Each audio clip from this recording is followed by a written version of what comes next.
17 मार्च 1527 राणा की सेना बयाना के युद्ध में बाबर की सेना को बुरी तरीके से कुचलने के बाद खानवा के मैदान में एक बार फिर आमने सामने आ चुकी थी।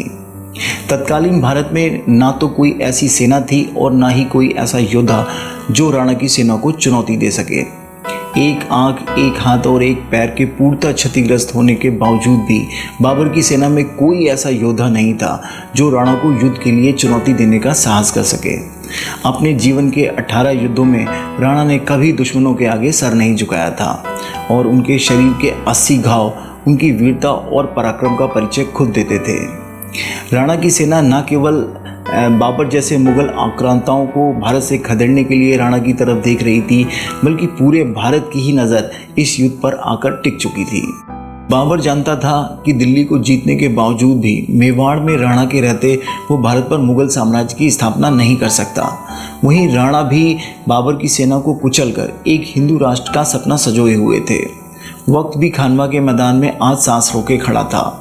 दोस्तों, यूँ तो मेवाड़ का इतिहास पराक्रमी वीरों और योद्धाओं से भरा पड़ा है, लेकिन जिस महान योद्धा की बात आज हम आपसे कर रहे हैं, राजपूत इतिहास में वो एक ऐसा सूरज है जिसके आगे बड़े बड़े सूरमाओं की भी आवाज़ धूमिल हो जाती है। जी हाँ दोस्तों, हम बात कर रहे हैं मेवाड़ के राणा संग्राम सिंह की, जिन्हें हम राणा सांगा के नाम से भी जानते हैं। कोई भी शत्रु, कोई भी दुश्मन उन्हें कभी मार नहीं सका, लेकिन अपनों के किए गए विश्वासघात ने उनकी जीवन की कहानी पर पूर्ण विराम लगा दिया।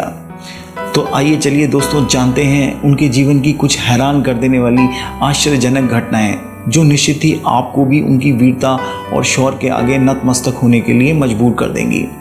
लेकिन दोस्तों, इतिहास के इस रोमांचक सफ़र में आगे बढ़ने से पहले मैं आपका साथी, आपका दोस्त सैम अपने इस YouTube channel super Sam story में आप सबका स्वागत करता हूँ और आशा करता हूँ कि आप सभी स्वस्थ और सुरक्षित होंगे।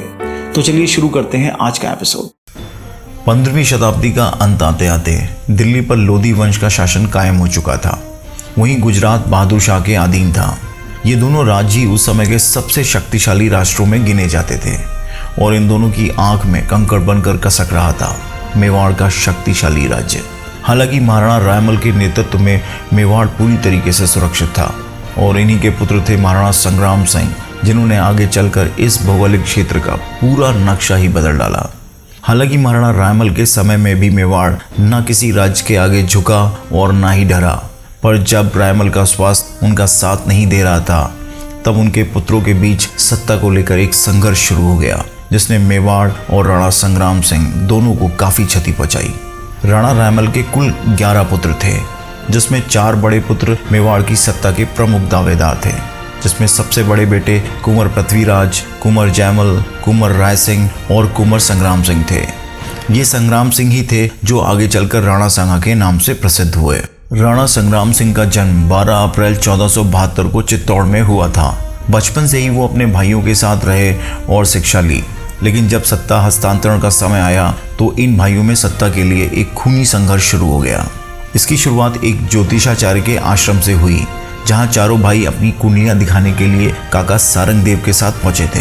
लेकिन बात तब बिगड़ गई जब आचार्य ने कुंडलियां देखकर संग्राम सिंह को मेवाड़ राज्य का उत्तराधिकारी बनने की भविष्यवाणी कर दी। यह बात सबसे ज्येष्ठ पृथ्वीराज को बहुत नागवार गुजरी और उसने यह कहते हुए संग्राम सिंह पर हमला कर दिया कि जब ये जीवित ही नहीं रहेगा तो राजा कैसे बनेगा। लेकिन उनके काका सारंग देव ने बीच में आकर संग्राम सिंह की जान बचाई। लेकिन इस हमले में संग्राम सिंह की एक आंख की रोशनी हमेशा के लिए चली गई। ये नफरत की आग यही नहीं बुझी और संग्राम सिंह को अपने बड़े भाइयों से बचाने में सारंग देव को अपनी जान गंवानी पड़ी। लेकिन इस सब में संग्राम सिंह को वहां से भाग निकलने का समय मिल गया। राणा सांगा मेवाड़ से अजमेर आ जाते हैं, जहां उन्हें करमचंद पवार शरण देते हैं। आने वाले कुछ सालों का समय राणा सांगा को वहीं गुजारना पड़ता है, लेकिन समय एक बार फिर करवट लेता है और मेवाड़ की सत्ता के 2 प्रमुख दावेदार कुंवर पृथ्वीराज और जयमल की मृत्यु बड़े ही नाटकीय ढंग से हो जाती है। इन दोनों की मृत्यु के बाद सिर्फ कुंवर राय सिंह ही मेवाड़ की दावेदारी के लिए शेष रह जाते हैं। लेकिन मेवाड़ राज दरबार में एक भी ऐसा सामंत नहीं था जो राय सिंह को मेवाड़ का राणा देखना चाहता हो। इसलिए राय सिंह के लिए कुंवर से महाराणा का सफर लगभग असंभव था। इसी सब के चलते रायमल ने राणा संग्राम सिंह को राजगद्दी देने का फैसला किया। साल 1509 में संग्राम सिंह को पूरे विधि विधान से मेवाड़ राज्य का 8वां महाराणा बनाकर उनका राज्याभिषेक कर दिया जाता है। राणा सांगा गद्दी पर बैठते ही मेवाड़ के विस्तार पर अपना ध्यान केंद्रित करते हैं और यहीं से राणा सांगा की एक ऐसी अद्भुत और अविश्वसनीय युद्ध गाथा की शुरुआत होती है। उन्होंने मेवाड़ की स्वाधीनता और मुसलमानों को इस देश से खदेड़ने का मन ही मन में संकल्प ले लिया था। शायद यही वजह है कि 1509 ईस्वी के बाद से कोई ऐसा साल नहीं बीता जब राणा सांगा की सेना ने युद्ध भूमि में दुश्मनों को धूल न चटाई हो। वहीं दूसरी तरफ दिल्ली राजस्थान की सीमा पर स्थित बूंदी रियासत से उन्होंने अच्छे संबंध बनाने के लिए राणा वहां की राजकुमारी कर्णवती से विवाह कर लेते हैं, जिससे उनके 4 पुत्र हुए, जिन्होंने आगे चलकर इतिहास में ज़बरदस्त उपलब्धियां दर्ज कराई।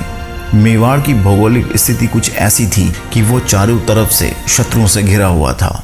मेवाड़ के पूर्व में गुजरात राज्य, जिसका शासक महमूद बेगड़ा था, वहीं दक्षिण पूर्व में मांडू का शासक नसीरुद्दीन खिलजी मेवाड़ पर बुरी नज़र रखता था।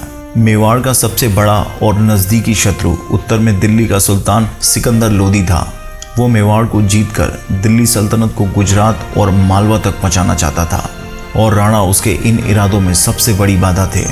राणा के लिए फ़ायदे की बात यह थी कि इन तीनों राज्यों में आपस में भी नहीं बनती थी, जिसके चलते राणा ने इसका फ़ायदा उठाने की एक ज़बरदस्त योजना बनाई। और इसी योजना के तहत राणा ने एक तरफ ईडर के राजा भारमल को गद्दी से हटाकर अपने विश्वसनीय रायमल को गद्दी पर बैठाया और साथ ही मांडू की सीमा की तरफ मेंदी राय को भेजा, जो कि पहले मांडू के शासक महमूद खिलजी द्वितीय का खास सिपहसालार था।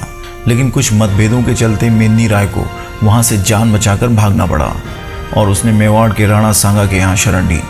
राणा ने न केवल उसे मांडू की सीमा की सुरक्षा की जिम्मेदारी दी, बल्कि उसे गागरोन और चंदेरी की रियासतें और एक बड़ी सेना सीमा की सुरक्षा के लिए दी।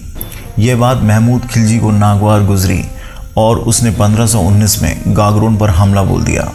राणा सांगा ने इस युद्ध में खिलजियों को बहुत बेरहमी से कुचल दिया। यहाँ तक कि इस युद्ध में खिलजियों का शहजादा आसफ खान भी मारा गया और महमूद खिलजी को भी राणा ने कैद कर लिया।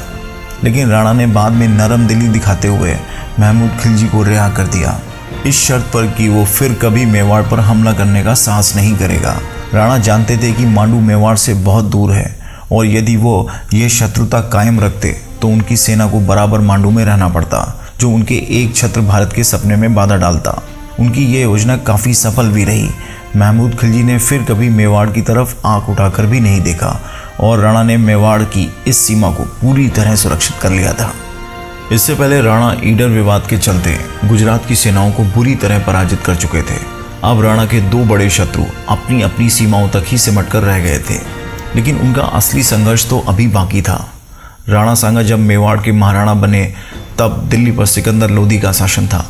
उसने मेवाड़ और राणा के किसी भी मामले में हस्तक्षेप नहीं किया, परंतु 1517 में सिकंदर लोदी की मृत्यु के बाद उसका बेटा इब्राहिम लोदी दिल्ली की सत्ता पर काबिज हुआ और गद्दी पर बैठते ही वो महाराणा की हर हरकत पर नज़र रखने लगा।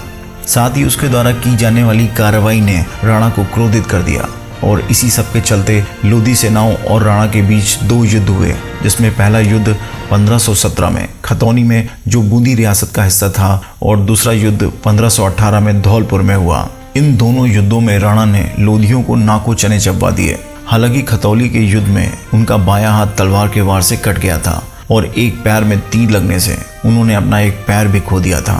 फिर भी खतौली के इस युद्ध में राणा ने इब्राहिम लोदी के बेटे को बंदी बना लिया और जीत दर्ज की, जिसका बदला लेने के लिए इब्राहिम लोदी ने 1518 में दूसरा आक्रमण किया। लेकिन राणा ने न केवल दिल्ली की सेनाओं को पराजित किया, बल्कि इब्राहिम लोदी को भी बंदी बना लिया, जिसको उन्होंने बाद में एक बड़ा मुआवजा लेकर छोड़ा। धौलपुर युद्ध ने लोधियों की इज्जत को मिट्टी में मिला दिया। उनके अधीन सामंतों ने विद्रोह करना शुरू कर दिया, जिसके चलते इब्राहिम लोदी ने उन्हें बुरी तरह कुचलने का मन बना लिया था। इसी घटनाक्रम में इन सारे सामंतों ने एकता दिखाते हुए काबुल के शासक बाबर को दिल्ली पर आक्रमण करने का निमंत्रण दिया। शायद वे सभी ये सोच रहे थे कि बाबर दिल्ली को लूटकर वापस चला जाएगा, लेकिन हुआ इसका उल्टा। बाबर ने पानीपत के मैदान में 1526 ईस्वी में लोधियों को बुरी तरह पटकनी दी और दिल्ली की सत्ता पर काबिज हो गए और अपने पूर्वजों तैमूर और चंगेज़ खां के उलट भारत पर ही राज करने की योजना बनाने लगे।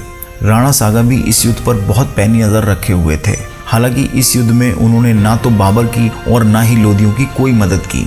शायद वो भी सामंतों की तरह गलत साबित हुए जब बाबर ने दिल्ली के तख्त पर ही कब्जा कर लिया। पानीपत के इस युद्ध के बाद अब अचानक से बाबर राणा के लिए सबसे बड़ा खतरा बनकर सामने आ गया। बाबर की सेना भी राणा की सेना की तरह लगभग कभी पराजित नहीं हुई थी, लेकिन बाबर की युद्ध नीति और तोपों को तो राणा की सेना ने देखा ही नहीं था। राणा की सेना अभी भी भालों और तीरों से लड़ने में सक्षम थी। बाबर जानता था कि पूरे भारत पर मुगल परचम फहराने में वो तब तक सफल नहीं हो सकता जब तक राणा सांगा मेवाड़ का शासक है। अब दोनों ही शासक अपनी अपनी सेना और क्षेत्र को सुदृढ़ और सुरक्षित करने में लग गए। राणा ने अपनी सेना मांडू की सीमा से बुला ली और सभी राजपूत राजाओं और बाबर के शत्रुओं को एकजुट कर एक बड़ी सेना का गठन किया। मुगलों और राणा के बीच संघर्ष का प्रारंभ बयाना के युद्ध से हुआ, जहां मुगलों ने मेहदी ख्वाजा के नेतृत्व में बयाना को जीतकर उसे मुगल राज का हिस्सा बना लिया। राणा को जब ये पता चला तो उन्होंने बयाना पर हमला कर दिया और एक भीषण युद्ध में मुगलों को बुरी तरह कुचल डाला। मुगल जान बचाकर जैसे तैसे दिल्ली भागे। राणा का खौफ मुगल सेना में इतना हो गया कि कोई भी अब मेवाड़ की सेना से युद्ध करने को तैयार नहीं था। वहीं मुगल ज्योतिष भी राणा की तरफ से ही भविष्यवाणी कर रहे थे। बाबर ने तब चतुराई से सेना का खोया हुआ मनोबल पाने के लिए इस होने वाले युद्ध को जिहाद यानी धर्म युद्ध का नाम दिया और आजीवन शराब न पीने की प्रतिज्ञा की। साथ ही उसने इस युद्ध से पहले गाजी की उपाधि भी धारण की और सेना के मनोबल को ऊंचा कर खानवा के मैदान में आ डटा। राणा भी 13 मार्च 1527 को खानवा के मैदान में पहुंच चुके थे। बाबर वहां पहले से ही मजबूत स्थिति में बैठा था और उसके पास उस समय तोपों का एक बड़ा जखीरा था जो राणा की सेना ने देखा भी नहीं था। 17 मार्च सुबह 9 बजे से खानवा के मैदान में भीषण युद्ध शुरू होता है। इतिहासकारों के अनुसार महाराणा सांगा के साथ उस दिन खानवा के मैदान में 7 बड़े राजा, 104 राव और कुछ छोटे जागीरदार शामिल थे। राणा की इतनी बड़ी सेना भी शाम होते होते पीछे हटने लगी थी। बाबर की तोपों और बंदूकों का उनके पास कोई जवाब नहीं था। शाम तक कई बड़े योद्धा राणा की सेना में वीर गति को प्राप्त हो चुके थे। राणा बहुत बहादुरी से सेना का नेतृत्व अपने हाथी पर बैठकर कर रहे थे। तभी एक तीर राणा को आकर लगता है और वो हाथी पर ही बेहोश हो जाते हैं। राणा को युद्ध से बाहर ले जाया जाता है, लेकिन सेना ने अपने राणा को यूं जाते देख हौसला छोड़ दिया और शाम होते होते राणा की सेना बुरी तरह पराजित हो गई। बाबर ने इस युद्ध के बाद मरे हुए राजपूत वीरों के सिरों को काटकर एक मीनार बनवाई थी। वहीं जब राणा को होश आया तो वह इस बात पर बहुत क्रोधित हुए कि उन्हें युद्ध भूमि से हटाकर दौसा क्यों लाया गया। बाबर इस युद्ध के बाद भी शांत नहीं बैठा और मेवाड़ पर हमले की तैयारी करने लगा। राणा ने भी प्रतिज्ञा ली कि वो बिना विजयी हुए मेवाड़ नहीं जाएंगे और ना ही पगड़ी पहनेंगे। राणा ने एक बार फिर से अपनी सेना को एकत्रित करना प्रारंभ कर दिया था, परंतु इस बार राणा के सामंत बाबर की तोपों से भयभीत हो चुके थे और वो तुरंत कोई युद्ध नहीं चाहते थे। उन्होंने राणा को रोकने का बहुत प्रयास किया, परंतु राणा टस से मस नहीं हुए, जिसके चलते इंटरपोक और कायर सामंतों ने मिलकर 30 जनवरी 1528 को कालपी के एक अस्थायी शिविर में राणा के भोजन में जहर मिला दिया और इस तरह मेवाड़ का एक वीर योद्धा धोखे से मारा गया। राणा की सबसे बड़ी भूल यह थी कि बयाना के युद्ध को जीतने के बाद भी उन्होंने दिल्ली पर हमला नहीं किया, जिससे बाबर को अपनी हारी हुई सेना को संगठित करने और उसका मनोबल बढ़ाने का समय मिल गया। अगर राणा ने तुरंत ही बयाना के बाद दिल्ली पर हमला किया होता तो शायद खानवा के युद्ध की नौबत ही नहीं आती। बाबर को भी खानवा के युद्ध में अपने जीतने की उम्मीद कम ही थी, लेकिन उसकी उत्कृष्ट युद्ध रणनीति और तोपखाने ने राणा की सेना को चारों खाने चित कर दिया। राणा की सेना यूं तो वीरों और सुरमाओं से भरी थी, लेकिन उसमें अनुशासन और योजना की भारी कमी थी। यूं कहे तो राणा की सेना सैनिकों की एक भारी भीड़ से ज्यादा कुछ नहीं थी। भाग्य ने भी अगर राणा को एक दूसरा मौका दिया होता तो ये वीर भारत की तकदीर बदलने का दम रखता था। पानीपत के मैदान ने जहां बाबर को दिल्ली के सिंहासन तक पहुंचा दिया था, पर उस पर बैठने का सही अर्थों में हक उसे खानवा के युद्ध को जीतकर ही प्राप्त हुआ था। राणा सांगा जैसे वीर इतिहास में बहुत कम ही होते हैं और बाबर ने भी अपनी किताब में लिखा है कि राणा सांगा जैसे 2 और वंशज मेवाड़ को मिल जाते तो भारत पर मुगल साम्राज्य की स्थापना करना आसान नहीं होता। सुपर सैम स्टोरी भारत के इस वीर सपूत को शत शत नमन करता है। दोस्तों आज के लिए बस इतना ही। आपको ये कहानी कैसी लगी कमेंट बॉक्स में कमेंट करके ज़रूर बताइएगा, और ऐसी ही रोमांचक और हैरान कर देने वाली कहानियों के लिए please please please subscribe our this YouTube channel, और साथ में इस बेल आइकॉन को दबाना मत भूलिएगा, जिससे कि आपको लेटेस्ट अपडेट्स मिलते रहें। तो दोस्तों अब अपने इस दोस्त सैम को इजाज़त दीजिए, फिर मिलेंगे एक हैरान कर देने वाली कहानी के साथ। तब तक गुड डे, शब ख़ैर।